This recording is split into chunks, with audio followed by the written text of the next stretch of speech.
Nah, si kreditur atau teman yang memberi pinjaman tadi Bapak Ibu, dia keluar. Saya ke pantai siapa tahu teman saya datang ya untuk melunasi pinjamannya. Dia nunggu lama di situ nggak ketemu dan nggak ada yang datang. Nah, dia kemudian berpikir daripada pulang nggak bawa apa-apa, ada kayu yang kintir Pak Bu. Mendekat kemudian diambil kayu itu. Tujuannya apa? Untuk kayu bakar. Dibawa pulang ke rumah. Nggak nyangka Pak kalau di situ ada uang 2 M tadi itu. Nah, sampai di rumah kayu tersebut digeraji. Fana syarahu, dalam hadis bunyinya seperti itu, digeraji. Nah, ketika digergaji hadirin, terlihat di situ kok ada uang. Dihitung jumlahnya berapa? Alfa dinarin, 1000 dinar. Dan di situ juga Bapak Ibu ada tulisannya, ada kertas, surat dari temannya tadi itu. Kemudian Bapak Ibu nggak berselang lama, orang yang hutang tadi itu datang. Dia datang membawa uang 1000 dinar. Tujuannya apa? Untuk melunasi. Sampai di situ dia mengatakan, saya mohon maaf, saya datang terlambat. Saya sudah berusaha mencari perahu, tapi tidak ada perahu yang bisa menyeberangkan aku. Nah, sekarang saya membawa uang 1000 dinar untuk melunasi hutangku. Temannya tadi bilang, apakah kamu mengirim sesuatu kepadaku lewat kayu itu? Dia nggak ngaku Pak Bu, nggak ngaku. Dia mengatakan, tadi sudah saya bilang kalau saya mencari perahu dan nggak dapat dan saya terlambat mengembalikan. Dijawab sama saudaranya, sudah nggak usah dilunasi karena hutangmu sudah dilunasi oleh Allah Subhanahu Wa Taala. Padahal uangnya dia Bapak Ibu. Zaman sekarang hadirin, kalau ada orang yang pinjam, jangankan dia nyauri kemudian bawa uang untuk nyauri lagi. Belum nyaur saja ngaku nyaur. Nah, yang memberi pinjaman begitu juga. Sudah dilunasi merasa tidak dilunasi, podo dini. Makanya jenengan nggak percaya meskipun menjadikan Allah sebagai saksi. Nah, itu gambaran Bapak Ibu apa yang dikatakan oleh Umar bin Abdul Aziz tadi, in kanu solihina fallahu yatawallas solihin. Kalau mereka itu anak-anak yang soleh, maka Allah akan menjamin sebagaimana orang ini dijamin oleh Allah Subhanahu wa Ta'ala. Ma'asyiral muslimin, Bapak Ibu yang dirahmati Allah, kita sebagai orang tua tentu punya keinginan bahwa harta yang saya dapatkan, yang saya peroleh, yang saya simpan, ini untuk anak-anak dan keturunan saya. Kan begitu Bapak Ibu ya? Punya keinginan seperti itu. Bahkan tadi ada yang sampai disiapkan untuk 7 turunan, ya. Apakah salah seperti itu hadirin? Apakah kita harus semua seperti Umar bin Abdul Aziz, anak-anak kita tidak kita tinggalkan harta?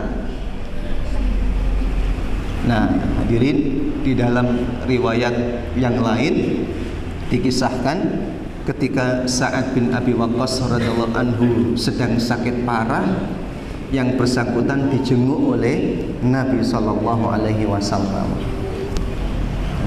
Ketika dijenguk oleh Nabi Muhammad, yang bersangkutan mengatakan begini, inilah sedang kritis Pak Bu, sakitnya itu sedang kritis. Yang bersangkutan bilang kepada Nabi, ya Rasulullah, harta saya itu banyak. Inni dzu malin katsir, harta saya itu banyak. Apakah boleh Nabi 2/3 dari hartaku itu saya sedekahkan? Apakah boleh 2/3 dari hartaku itu saya sedekahkan? Kata Nabi, jangan. Jangan, itu terlalu banyak. Kalau begitu bagaimana kalau separuhnya ya Rasulullah? Kata Nabi, jangan, separuh juga terlalu banyak. Kemudian yang ketiga, bagaimana kalau sepertiganya? Kata Nabi, iya nggak apa-apa sepertiga. Ats-tsuluts katsir, sepertiga itu sudah banyak. Pak Bu, sekarang kita lihat apa yang dipesankan oleh Nabi Sallallahu Alaihi Wasallam dalam hadis itu. Innaka intadhar warathataka atau auladaka atau dzurriyyataka aghniya'a khairun min antadharhum alatan yatakaffafunan nas. Ketahuilah wahai Sa'ad, kalau sekiranya engkau tinggalkan anakmu dalam keadaan berkecukupan, dalam keadaan kaya, agniya'a, itu lebih baik daripada kamu tinggalkan untuk anak-anakmu itu kemiskinan yang akan tergantung kepada orang lain. Berarti Bapak Ibu menyiapkan harta untuk anak-anak dan keluarga, masa depan mereka penting atau tidak penting? Penting. Boleh atau tidak boleh? Boleh. Alhamdulillah. Ustaz, kok alhamdulillah? Kenapa memangnya? Saya nggak ada yang saya tinggalkan, Ustaz. Semoga ada. Nggih? Semoga ada. Tetapi hadirin yang dirahmati Allah, ketika kita meninggalkan harta dan kekayaan ini untuk anak-anak dan keturunan kita, jangan kemudian merasa aman, merasa nanti anak saya tidak ada masalah karena semuanya sudah punya harta, karena anak saya sudah semuanya saya asuransikan. Jangan merasa seperti itu. Kita sebagai orang tua tetap dalam hati kita harus ada al-khauf war raja. Ada rasa takut, khawatir, jangan-jangan anak saya nanti tidak bisa mengelola harta saya. Jangan-jangan nanti anak-anak saya ribut kalau saya tinggali harta. Jangan-jangan nanti uang yang saya tinggali ini nanti enggak awet. Jangan-jangan nanti anak-anak saya tidak bisa berbakti kepada saya nanti kalau saya sudah meninggal. Nah, kekhawatiran itu harus selalu kita munculkan, hadirin yang dirahmati Allah, karena sesungguhnya tidak ada jaminan apa yang kita tinggalkan saat ini kelak akan dinikmati oleh anak-anak kita. Oke. Pak, Bu, ada nggak orang yang kaya, hartanya melimpah, meninggalkan untuk anak-anak mereka harta yang luar biasa, tapi ternyata tidak bisa dinikmati oleh anak-anaknya? Ada nggak Bapak Ibu orang yang tidak meninggalkan harta apapun untuk anak-anaknya, tapi ketika yang orang tuanya meninggal, yang bersangkutan betapa bahagianya anak-anak tersebut? Ada atau pembuatan? Ada. Walaupun saya yakin kalau jenengan saya suruh milih, pasti milih apa? Meninggalkan harta yang banyak dan anak-anak bisa menikmati dengan baik dan jadi anak-anak yang soleh. Karena saya sudah tahu jawabannya, maka tidak saya tanyakan. Masyarul muslimin yang dirahmati Allah Subhanahu wa taala. Ada sebuah kisah dalam riwayat, kisah ini terkait dengan Muqatil bin Sulaiman, tapi ada juga yang mengatakan riwayat ini terkait dengan cucunya Abu Bakar As-Siddiq radhiyallahu anhu. Nah, Muqatil bin Sulaiman ini suatu saat, hadirin, datang ke Al-Mansur yang saat itu dibaiat, dilantik menjadi seorang khalifah. Datang kepada Al-Mansur. Saat melihat ada Muqatil bin Sulaiman, seorang ulama besar, Al-Mansur ini kemudian minta nasihat kepada yang bersangkutan. Wahai Muqatil, tolong nasihati aku. Tolong nasihati aku. Muqatil bin Sulaiman kemudian menjawab, kamu mau saya nasihati dengan sesuatu yang pernah aku lihat atau sesuatu yang pernah aku dengar? Tolong nasihati aku dengan yang pernah kamu lihat. Baik, aku akan menasihati kamu dengan sesuatu yang pernah aku lihat.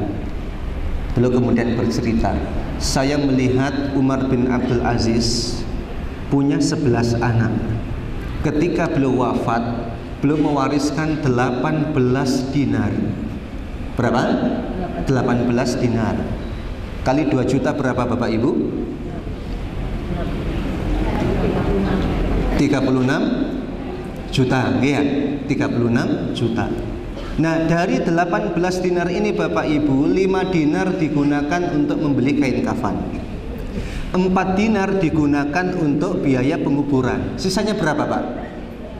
9. Oke, sisanya 9 dinar. Nah, 9 dinar ini kemudian dibagi untuk 11 anaknya. Masing-masing dapat berapa Bapak Ibu? Dapatnya 9/11. Gampang kan? Nah, kemudian Muqatil bin Sulaiman juga mengatakan, saya melihat Hisham bin Abdul Malik yang bersangkutan juga punya 11 orang anak.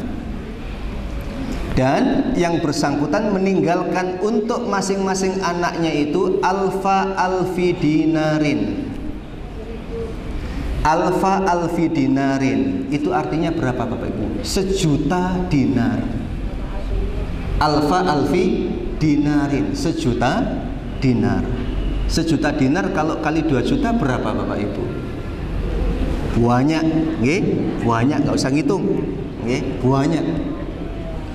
Nah, Muqatil kemudian bercerita, di antara anak Umar bin Abdul Aziz yang dapat jatah warisan hanya 9/11 dinar tadi, aku lihat di antara mereka ada yang bisa dalam satu hari itu dia infak 100 ekor kuda di jalan Allah Subhanahu wa ta'ala. Padahal warisannya berapa Bapak Ibu? Hanya 9/11 dinar. Dan saya melihat di antara anak dari Hisham bin Abdul Malik ini yang mendapatkan warisan 1.000.000 dinar, di antara mereka ada yang hidupnya meminta-minta di pasar. Na'udzubillahi min dzalik.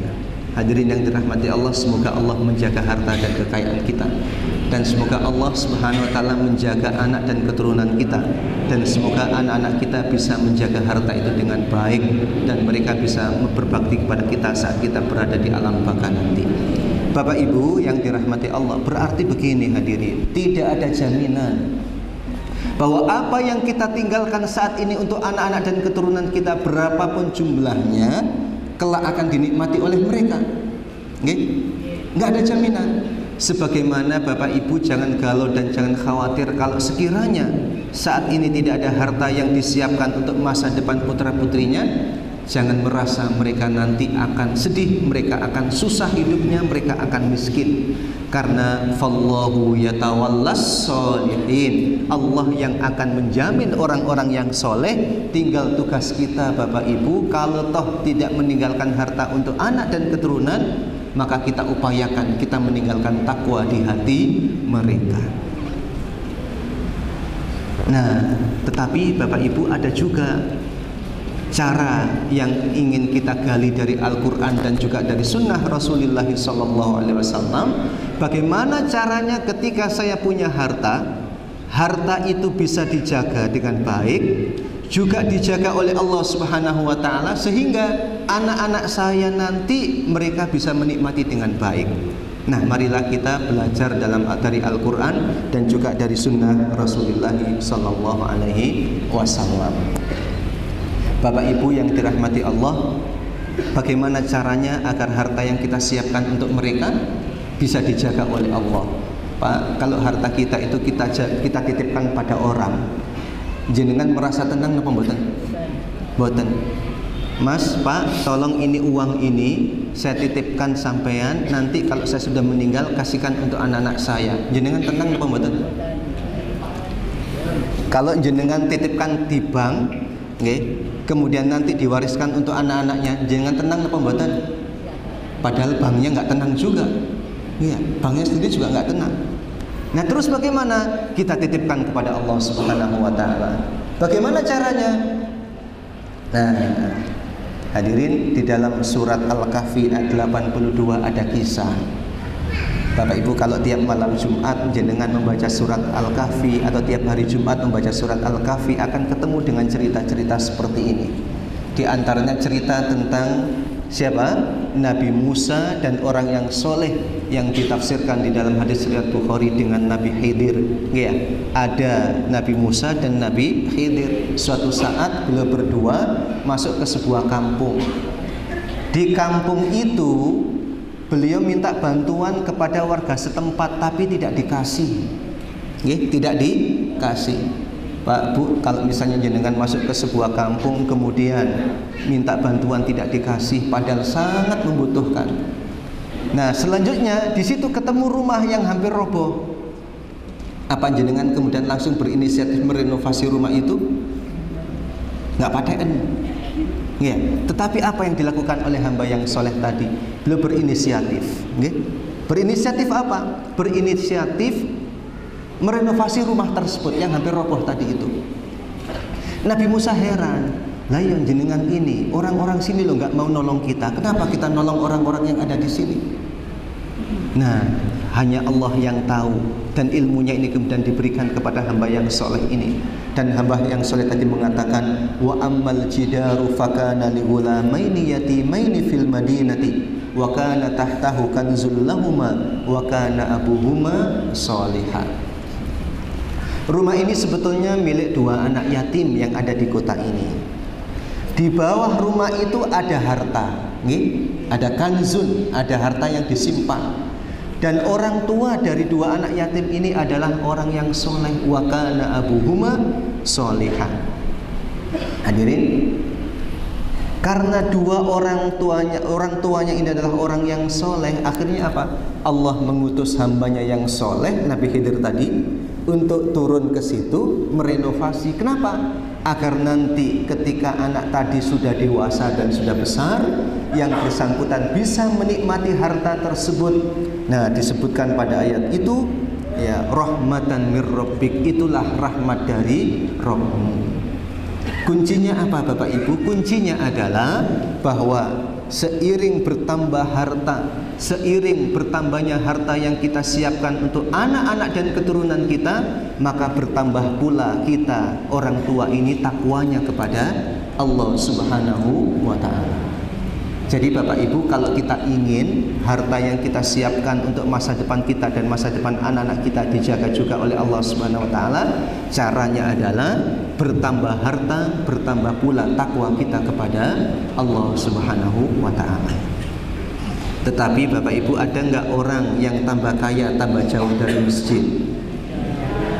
Ada nggak orang yang tambah kaya tambah jauh dari masjid? Ada nggak orang yang tambah harta kemudian tambah jauh dari zakat, jauh dari infak, jauh dari sedekah? Ada nggak orang yang kaya semakin bertambah hartanya semakin banyak jenis-jenis kemaksiatan yang dilakukan? Nah, tidak ada jaminan hartanya kemudian dijaga oleh Allah Subhanahu wa ta'ala. Inilah rahasia yang disebutkan dalam hadis yang diriwayatkan oleh Imam Bukhari dalam kitab Al-Adabul Mufrad, ni'mal malus soleh lirrajulus soleh. Harta yang baik adalah harta di tangan orang-orang yang baik. Dia bisa menjaga harta itu dengan baik, dan juga hartanya bisa dijaga oleh Allah Subhanahu wa ta'ala. Pak, Bu, kepingin gak hartanya dijaga oleh Allah? Kepingin. Kepingin gak hartanya dijaga oleh Allah dan bisa dinikmati oleh anak-anak dan keturunan kita? Kepingin. Caranya bagaimana kalau menurut ayat ini Bapak Ibu rahimakumullah? Caranya adalah semakin bertambah hartanya, maka bertambah pula takwa kepada Allah.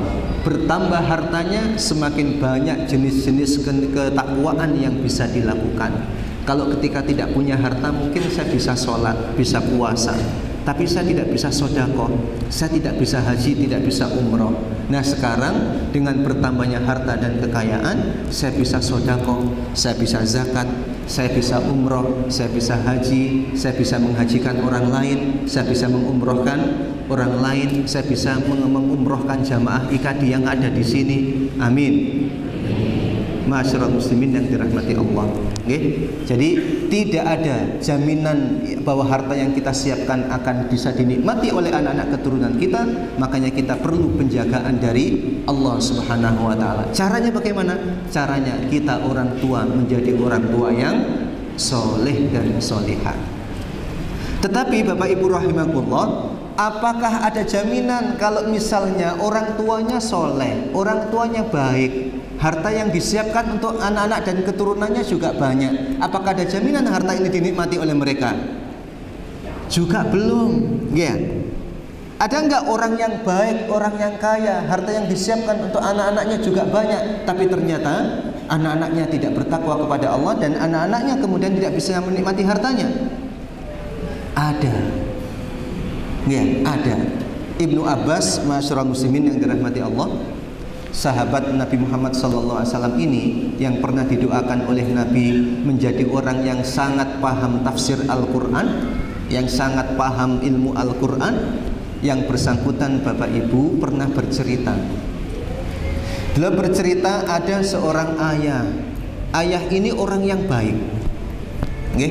Ayah ini orang yang soleh, hartanya banyak, asetnya banyak. Ketika yang bersangkutan itu sudah sepuh, dia tidak bisa mengelola aset-asetnya. Nah, yang bersangkutan punya 5 orang anak. Dari 5 orang anak ini ada 4 orang yang peringainya itu buruk, Bapak Ibu.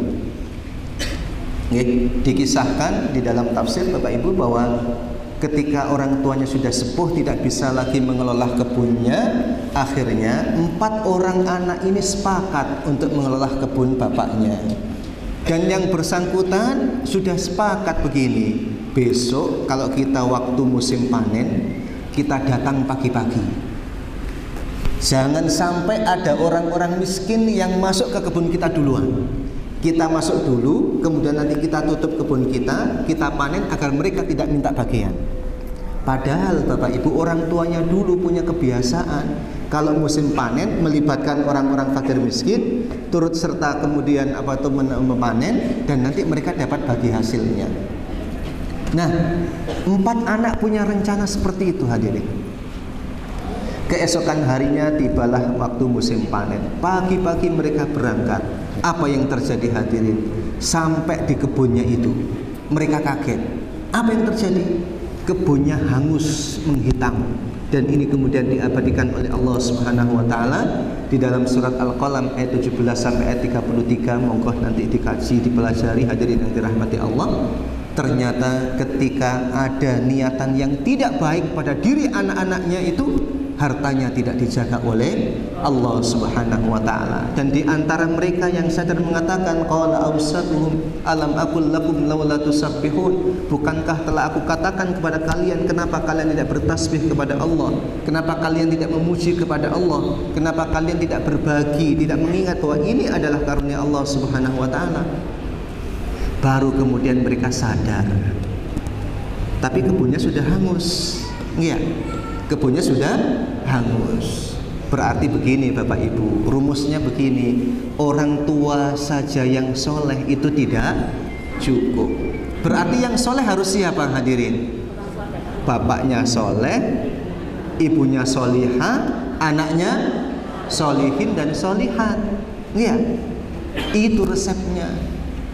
Berarti Bapak Ibu, kita punya kewajiban tidak hanya menyiapkan harta untuk masa depan mereka, seperti yang disebutkan dalam hadis Nabi, kalau kalian tinggalkan mereka dalam keadaan kaya itu lebih baik. Tidak hanya kekayaan, tidak hanya kaya harta, tapi juga kita tinggalkan untuk mereka kaya jiwa dan kaya takwa di dalam dada mereka. Kita perlu menyiapkan. Terus persiapan apa yang harus kita lakukan Bapak Ibu mumpung sekarang kita sebagai orang tua masih hidup, ya, masih kuat bekerja dan juga masih kuat untuk mendidik dan mengarahkan anak-anak kita? Persiapan apa yang harus kita lakukan? Nah, mari kita mencontoh Nabi Ibrahim alaihi salatu wassalam yang disebutkan di dalam surat Ibrahim ayat 37. Poin-poin penting yang disebutkan dalam ayat ini kita jadikan sebagai sarana untuk menyiapkan anak-anak kita. Saat itu Nabi Ibrahim berdoa kepada Allah Subhanahu wa taala, Rabbana inni askantu min dzurriyyati biwadin ghairi dzi zar'in 'inda baitikal muharram. Rabbana liyuqimus shalah faj'al af'idatan minan nasi tahwi ilaihim warzuqhum minats thamarati la'allahum yashkurun. Apa doa yang dipanjatkan oleh Nabi Ibrahim pada ayat ini? Ya Allah, sungguh aku tinggalkan anak keturunanku ini biwadin ghairi dzi zar'in inda baitikal muharram. Saya tinggalkan mereka di lembah yang tidak ada tanaman, tidak ada makanan di sisi rumahmu ya Allah. Ya, Nabi Ibrahim meninggalkan mereka di tempat yang tidak ada makanan. Yang diminta oleh Nabi Ibrahim apa? Apakah Nabi Ibrahim minta makanan? Tidak. Yang diminta pertama kali Bapak Ibu apa? Rabbana liyuqimus shalah. Ya Allah, semoga mereka sholat. Pak, Bu, kalau jenengan punya anak yang sukses secara akademik, sukses secara harta, sukses usahanya, tapi kalau ternyata anak-anak ibu tidak sholat, tidak ada artinya semua itu Pak, Bu. Ya. Pak, kalau misalnya kita punya anak-anak yang sukses, tapi ternyata anak-anak kita tidak sholat, tidak ada artinya.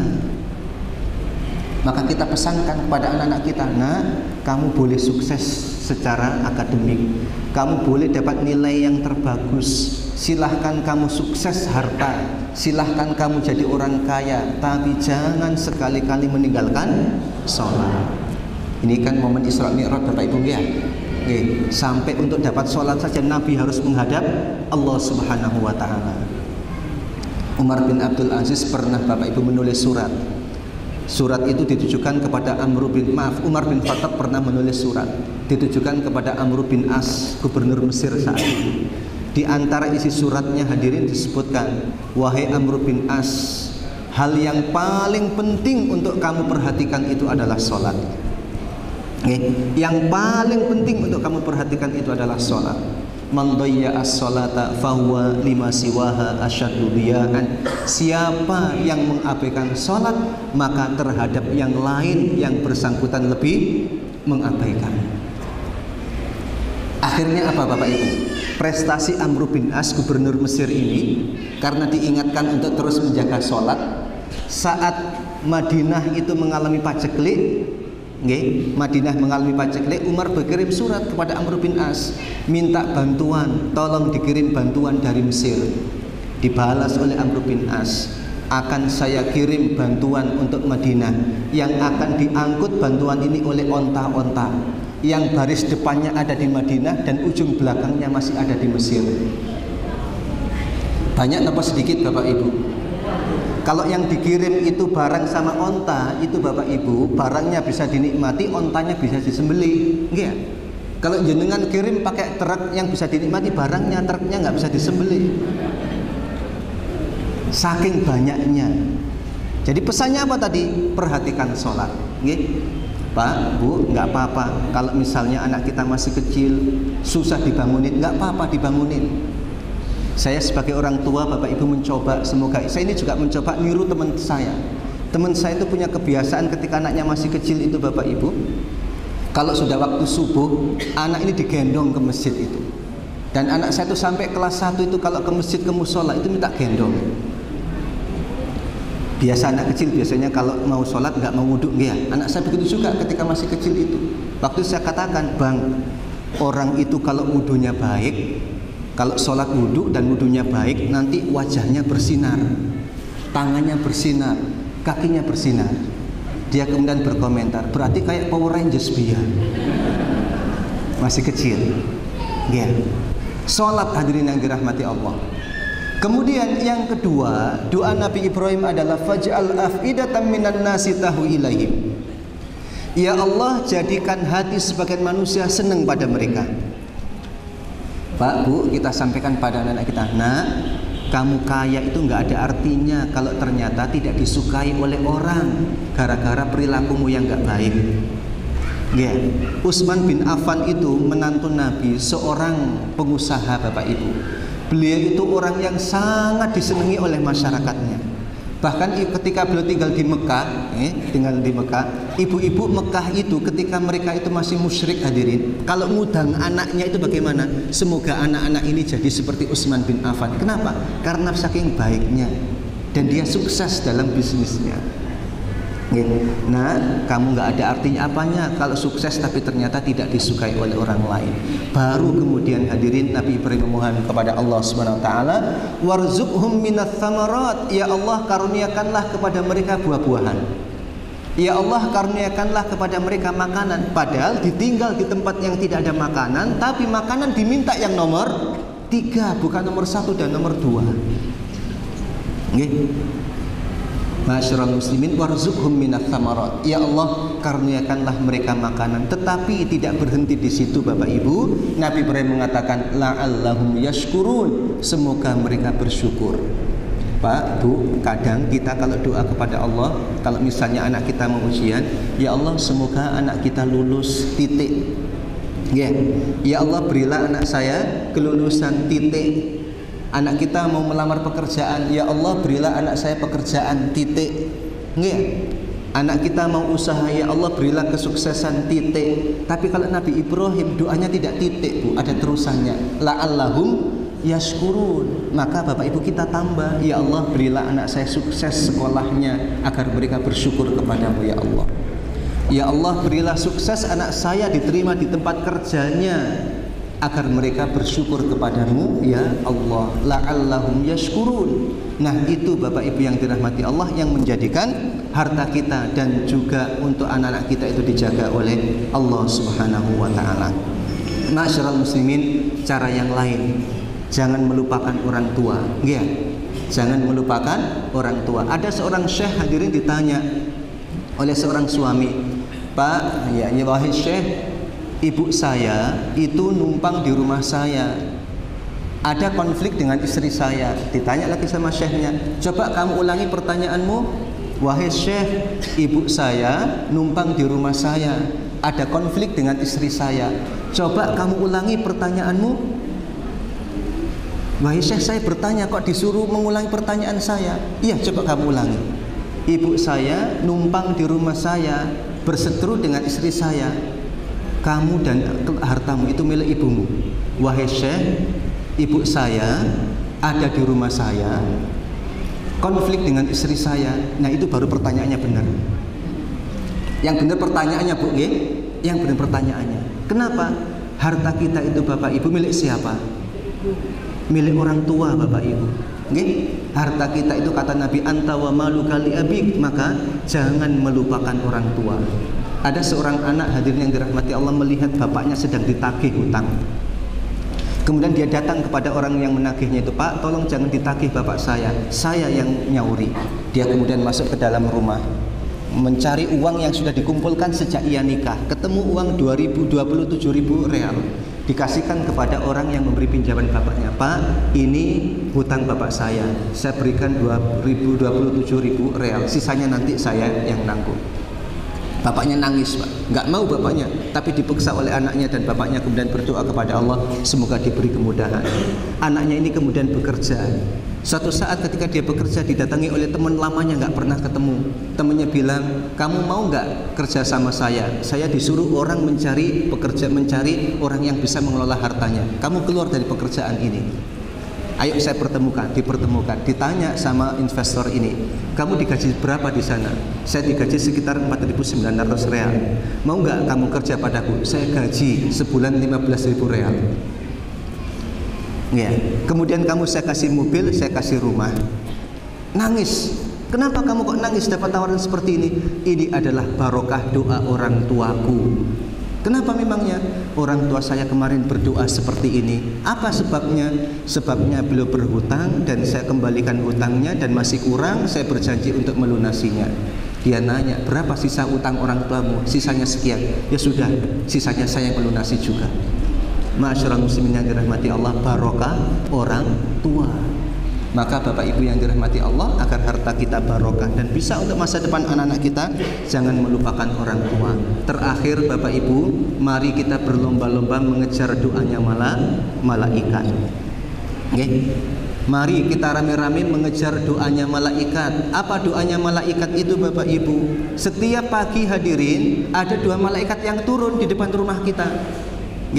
Coba besok pagi-pagi diintip.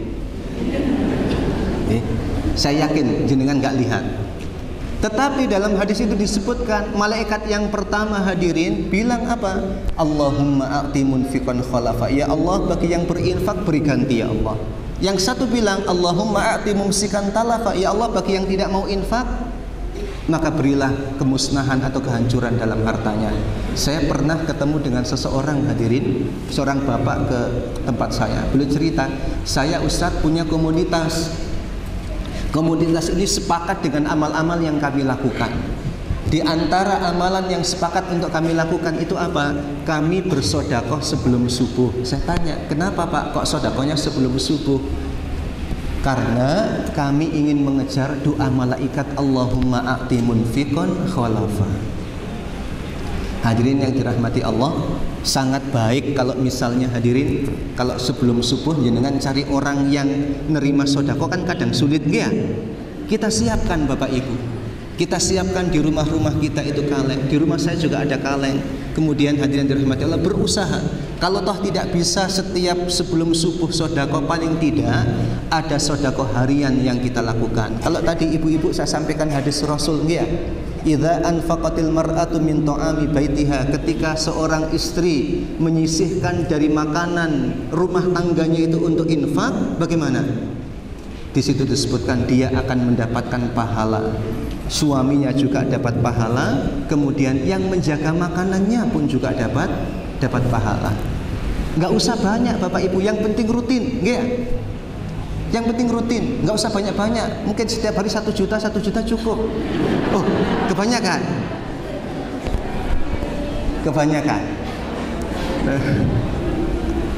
Kata Rasulullah sallallahu alaihi wasallam ketika ditanya oleh Aisyah radhiyallahu anha, "Ya Rasulullah, amalan apakah yang paling baik?" Kata Nabi, "Adwamuhu wa in qalla."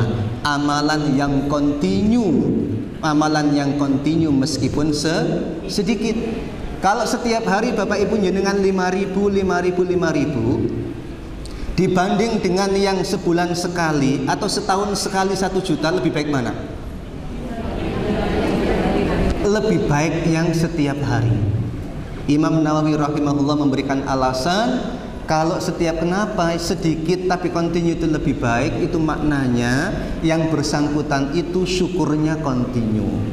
Okay? Yang bersangkutan itu ingat Allahnya juga kontinu. Setiap hari ingat Allah, setiap hari bersyukur. Tapi kalau sebulan sekali atau setahun sekali, maka syukurnya berapa kali? Sekali dalam setahun. Nah, kita kejar doa malaikat ini. Doa malaikat itu mustajab napa mboten Bapak Ibu? Mustajab. Jenengan milih malaikat yang atas atau yang bawah? Doa yang atas atau doa yang bawah?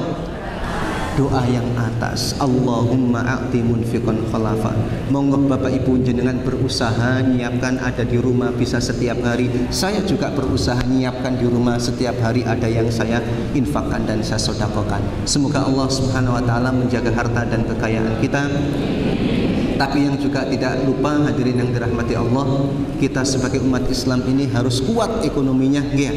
Harus kuat agar kita bisa bersedekah, agar kita bisa infak dan bisa membangun kekuatan umat. Tetapi kekuatan ini hadirin tidak bisa kalau kita lakukan sendiri-sendiri.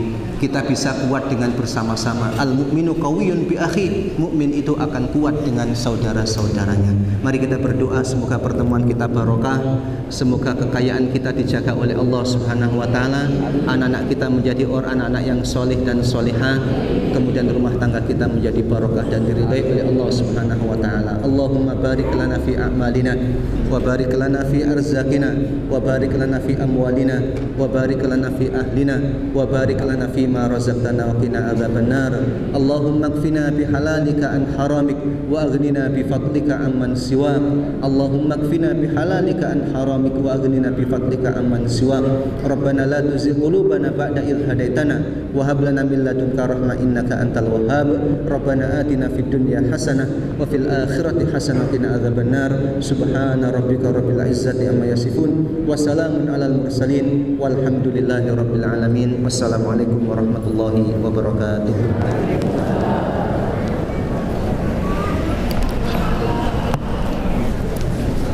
Jamaah sekalian, informasi bagi jamaah yang berkenan dititipi kotak infak harian IKADI seperti yang dipegang rekan saya ini, bisa nanti mendaftarkan ke Ibu Lutfi di Sekretariat IKADI.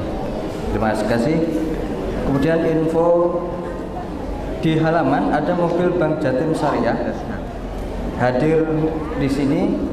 Pembukaan rekening minimal 20.000 bisa dilakukan sekarang. Nanti dapat souvenir langsung berupa jam dinding, payung, tempat tisu, mug dan lain-lain. Ada di halaman mobil Bank Jatim Syariah. Untuk tausiah pada Ahad depan oleh Dr. Kiai Liyauddin Kuswandi. Beliau adalah Habib dari Surabaya. Kemudian setelah ini akan dilangsungkan kajian remaja. Bagi yang mengikuti agenda ini bisa nanti berada di aula kajian remaja. Marilah jamaah sekalian kita tutup dakwah pada pagi hari dengan bacaan hamdalah. Dari saya ada kurangnya minta maaf. Bila hidayah wa taufik. Wassalamualaikum warahmatullahi wabarakatuh.